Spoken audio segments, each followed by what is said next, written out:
अपना लक साथ में लेके नहीं आता, वो बनाना पड़ता है। अगर आपके पास रिस्क लेने का एटीट्यूड है, मैं गुजराती हूं and we know the business, and business का एक ही फंडा है, higher the risk higher the profit.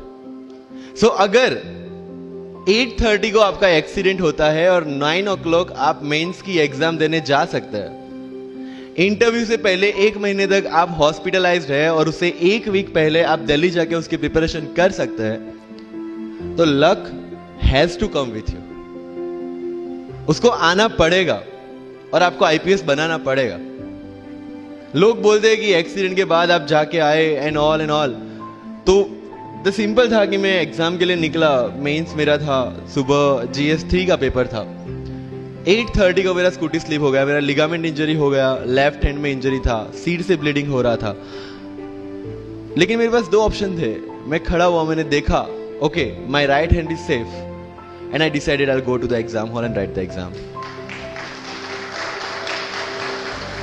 मेरे पास 2 ही ऑप्शन थे, या तो मैं वहां से उठ के रोने लगूं, यार मेरे साथ ही ऐसा क्यों हुआ, मेरा एक्सीडेंट हो गया, मेरा मेंस खराब हो गया, और हॉस्पिटल जाओ, या दूसरा ऑप्शन था कि मैं देखूं कि मैं 3 घंटे और सरवाइव कर सकता हूं। हाँ कर सकता हूं।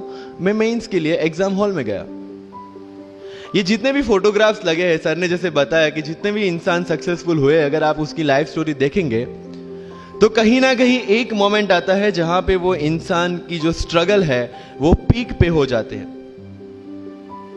वो इस मोमेंट पे आपको डिसाइड करना है कि आपको वहां से यू टर्न लेना है या आपको वहां से आगे निकलना है। इन सब लोगों ने डिसाइड किया कि उनको वहां से आगे निकलना है, एंड दैट इज द फंडा ऑफ लाइफ। सक्सेस उन्हीं को मिलता है जो इस स्ट्रगल वाले मोमेंट से आगे निकलने की सोचते हैं। जब भी आपको लगे कि आपके सिर पे बहुत मुसीबत है, जब भी आपको लगे कि आप हर तरह से गिर चुके हैं, जब भी आपको लगे कि आपके पास कोई ऑप्शन नहीं है, तब एक चीज आप अपने दिमाग में लाइएगा कि यही मोमेंट है जहां से आपकी तकदीर बदलने वाली है। क्योंकि डायमंड जो होता है वो जितना ज्यादा घिसता है उतनी ज्यादा उसकी वैल्यू होती है। सोना जो होता है वो जितना ज्यादा तपता है उतनी उसकी वैल्यू होती है। अगर आप जिंदगी में तप रहे हैं, अगर आप जिंदगी में घिस रहे हैं, अगर आपको लग रहा है कि आप हर तरह से मुसीबतों में गिरे हुए हैं, तभी आपकी जो वैल्यू है वो बढ़ने वाली है। और यही मेरा एटीट्यूड रहा है। लोग बोलते हैं कि तुम्हारी फाइनेंशियल कंडीशन ठीक नहीं थी, पापा इलेक्ट्रिशियन थे, मम्मी हाउसवाइफ थी, डायमंड के कारखाने में काम करती थी, उसके बाद उन्होंने मैरिज में रोटियां बनाने का काम किया और उस तरह से मैं पढ़ा। लेकिन जब मुझे पूछा जाता है कि ऐसी कौन सी चीज है आपकी लाइफ में जो आप बदलना चाहते हो, एंड आई सेड नथिंग, क्योंकि वो चीजें नहीं होती मेरी लाइफ में तो शायद आज आपके सामने में नहीं होता। तो अगर लाइफ में प्रॉब्लम्स है, अगर लाइफ में स्ट्रगल है, जैसे सर ने बताया struggle is a part of life, and I strongly believe in that. क्योंकि अगर हम दिल्ली में थे, मेरे दोस्त के साथ में निकला बाहर घूमने, तो बोलता है यार ऐसी लाइफ चाहिए, कोई मगजमारी नहीं, आराम से बैठते हैं पूरे दिन एसी वाले कमरे में, बहुत सारे पैसे हैं और कोई टेंशन नहीं, ऐसी लाइफ चाहिए मुझे। मेरे पास ऑप्शन है। बोलता क्या? बोला देख सामने एटीएम का रूम दिख रहा है, एसी वाला कमरा है, बहुत सारे पैसे, कोई मगजमारी नहीं, जॉब ले ले। क्यों IAS IPS में दिमाग खराब कर रहा है? अगर स्ट्रगल नहीं चाहिए तो you have to compromise with that life. जब भारत वर्ष का सपना चंद्रगुप्त ने देखा, चाणक्य ने देखा, और उस भारत वर्ष को बनाने के लिए जब ये संघर्ष जारी था, और तब राजा धनानंद की डॉटर दूरदराज से चंद्रगुप्त को प्यार हो जाता है, और जब चाणक्य उनको बोलते कि नहीं तुम्हें उससे दूर रहना है, और तब चंद्रगुप्त बोलता है आचार्य कभी कभी सोचता हूं कि जिंदगी में या ये भारत के सम्राट बनने के लिए इतना त्याग, इतना बलिदान ना देना होता तो। और तब चाणक्य रिप्लाई करते हैं तो हर कोई भारत का सम्राट होता। This is the fundamental rule of life. अगर IAS बनने के लिए, IPS बनने के लिए सैक्रिफाइस करना नहीं पड़ेगा, अगर उसके लिए आपको त्याग नहीं करना पड़ेगा, तो आज पूरे इंडिया में हर घर में आपको IAS IPS मिल जाएंगे।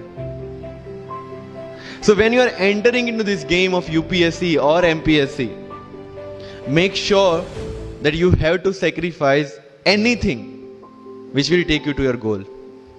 लेकिन प्रॉब्लम ये है कि हमें टेंशन होती है, यार दोस्त की एंगेजमेंट है, उसकी बर्थडे पार्टी है, उसकी शादी है, अटेंड नहीं करूंगा तो बोलेगा मैं तेरी शादी में नहीं आऊंगा, एंड ऑल. लेकिन बिलीव मी, जब आप आईएएस बन जाओगे, वो सामने से याद दिलाएगा, भाई इनविटेशन कार्ड नहीं भेजा तूने. समझ रहे हो? तो जो कुछ भी इसके लिए सेक्रीफाइस कर रहे हो, वो जब आप उस पोस्ट पे पहुंचोगे, सब कुछ वर्थ है, सब कुछ. मेरा इंटरव्यू था यूपीएससी का, मुझे एग्जैक्ट डेट याद है, 23 मार्च को मेरा इंटरव्यू था. 20 फरवरी को मुझे हॉस्पिटल में एडमिट किया गया क्योंकि मुझे इन्फेक्शन हो गया था बॉडी में, एंड बहुत हाई फीवर था, तो आईवी के अलावा कोई ऑप्शन नहीं था. 1 मार्च को ठीक होके मैंने सोचा चलो दिल्ली निकलते हैं. 2 मार्च को मैं दिल्ली पहुंचा. 3 मार्च को वापस से टॉन्सिलाइटिस का अटैक होने की वजह से फ्लाइट लेके वापस से पालनपुर, अहमदाबाद. Again hospitalisation. 15 मार्च को I got relieved from the hospital.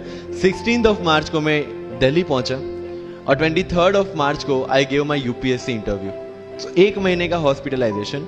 उसके बाद जब दिमाग में ये था कि मेरे साथ जो लोग इंटरव्यू दे रहे हैं वो 1 महीने से प्रिपरेशन कर रहे हैं, एंड 1 महीने से मैं हॉस्पिटल में था, again I thought this is the moment to prove yourself. I went to the interview और पूरे इंडिया में 2nd highest marks in interview. This is not to say कि मैंने कितना अचीवमेंट लिया, this is just to say UPSC is all about this. मैंने कोई preparation नहीं की थी यूपीएससी के लिए, इंटरव्यू के लिए, but again I scored good marks in interview because UPSC सिर्फ आपका नॉलेज चेक नहीं करता. Make it very clear in your mind. जैसे सर ने बोला, it's a game of wisdom. आपको पहले ऑफिसर बनना पड़ेगा यहां से. यूपीएससी का काम तो सिर्फ थप्पा लगाना है कि हाँ ये ऑफिसर बन गया. जितने भी आईएएस आईपीएस ऑफिसर्स को आप मिलोगे, you will realise this thing कि ऑफिसर वाली क्वालिटीज इसमें पहले से है. आप जब प्रिपरेशन स्टार्ट करते हैं तभी से समझ लीजिए कि आपकी आईएएस और आईपीएस की ट्रेनिंग भी स्टार्ट हो गई. बिकॉज जो क्वालिटीज आपको चाहिए as an officer, as a IAS, as an IPS, क्या क्वालिटीज चाहिए? फर्स्ट ऑफ ऑल कॉन्फिडेंस, कि जब आप उस सीट पे बैठते हैं, आपके सामने कोई भी क्वेश्चन आएगा, you will be able to handle the issue. ये कॉन्फिडेंस लेके आपको उस सीट पे बैठना है. यही कॉन्फिडेंस चाहिए when you start the preparation. Decision making. अगर हर एक टॉपिक पे आप हर एक कोई को पूछने जाते हैं, भाई इसमें कौन सी बुक पढूं, इसमें क्या पढूं, इसमें क्या करूं, then you are not suitable for this exam. लोग बोलते हैं कि 1 साल में प्रिपरेशन, जैसे मैंने जून 2016 में मैं दिल्ली गया और जून 2017 में मैं अपियर हुआ and I clear UPSC and GPSC. People से कि सर 1 साल की मेहनत में आपने एग्जाम क्लियर कर दिया. यस, टेबल और चेयर पे बैठ के करने वाली मेहनत 1 साल की थी, लेकिन उसके पीछे की मेंटल प्रिपरेशन कितनी पुरानी थी. जब मैं प्राइमरी स्कूल में था तब सोचा था कि आईएएस बनना है, और तब से मेरी जो जर्नी है, तब से मेरा जो टेम्परामेंट है, तब से मेरा जो एटीट्यूड है, वो इसी डायरेक्शन में था. जब कॉलेज में था तब मैंने एनजीओ स्टार्ट किया. 3 एनजीओ से मैं जुड़ा था. जब लोग सोशल मीडिया, व्हाट्सएप और फेसबुक पे बिजी थे, मैं वहां स्लम में जाके बच्चों को पढ़ा रहा था. क्यों? क्योंकि मुझे पता था कि फ्यूचर में यही काम करना है, क्यों ना अभी से उसकी ट्रेनिंग ले लो. So I have invested my each and every moment for this goal.